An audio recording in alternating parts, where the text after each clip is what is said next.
মোৰ 5 বছৰীয়া ল'ৰাটোক লৈ পলাই গ'ল পত্নী দবকাৰ ৰিয়াজে পলুৱাই নিলে দুটাকৈ সন্তানৰ মাতৃক ধনকে দেখিলো তুই ননিচিনা মনকে চিনলু নাই এতিয়া স্বামীক লাগে 5 বছৰীয়া সন্তানটি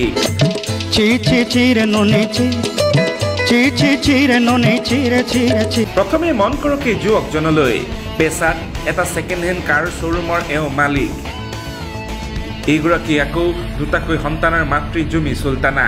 ৰিয়াজৰ ভয়ত স্বামীয়ে পত্নীক নি ৰাখিছিল নলবাৰীৰ শাহুৱেকৰ ঘৰত কাৰণ পূৰ্বেও ৰিয়াজে পত্নী জুমি চুলতানাৰ অশ্লীল ফটো ভাইৰেল কৰাৰ অভিযোগ তুলিছিল স্বামীয়ে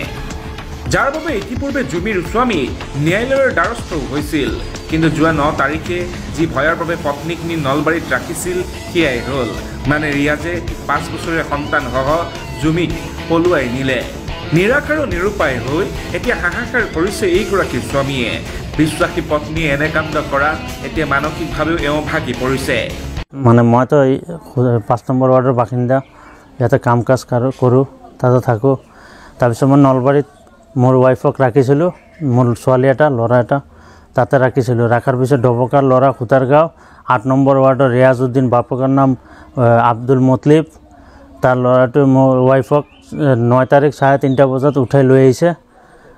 এতিয়া ক'ত নিছে মই পোৱা নাই এতিয়া মোৰ হাউৰবুৰীয়ে এজাৰ দাখিল কৰিছে বেলচৰ থানাত দাখিল কৰাৰ পিছত এতিয়া ব্যৱস্থাটো ল'ব লাগে মহোদয় একো ব্যৱস্থা হোৱা নাই এইটো কাৰণে মই নিউজ দিবলৈ বাধ্য হৈছোঁ আপোনালোকৰ পত্নী তাত কি আছে কাৰ ঘৰত আছে মাকৰ ঘৰত আছিলে মানে এই তাৰ আগতে এটা কেছ দিছিলোঁ তাক এই এনেকুৱা ফটো ভাইৰেল কৰিছে তাৰপিছত তাৰ হাইকোৰ্টতো কেছ দিয়া হৈছিলে তাৰপিছত আকৌ সি এইবিলাক কৰা আৰম্ভ কৰিছে এইটো কাৰণে মই ডবকাত মই থাকোঁ মই মোৰ ৱাইফক তাতে ৰাখিছোঁ তাৰ পৰা সি লৈ গ'ল আৰু ৰিয়াজউদ্দিনে কি কৰে ৰিয়াজউদ্দিনে গাড়ী শ্ব'ৰুম আছে শ্ব'ৰুমৰ নাম কি শ্ব'ৰুম নামটোতো নাজানো তাৰ লগতে হেৰিৰ লগতে বিজনেছ কৰে হেৰি আমিৰৰ লগতে ছেকেণ্ড হেণ্ড গাড়ী বাইপাছত ডিপু বাইপাছত শ্ব'ৰুম আছে আপোনাৰ পত্নীক লৈ গৈছে নেকি পলাই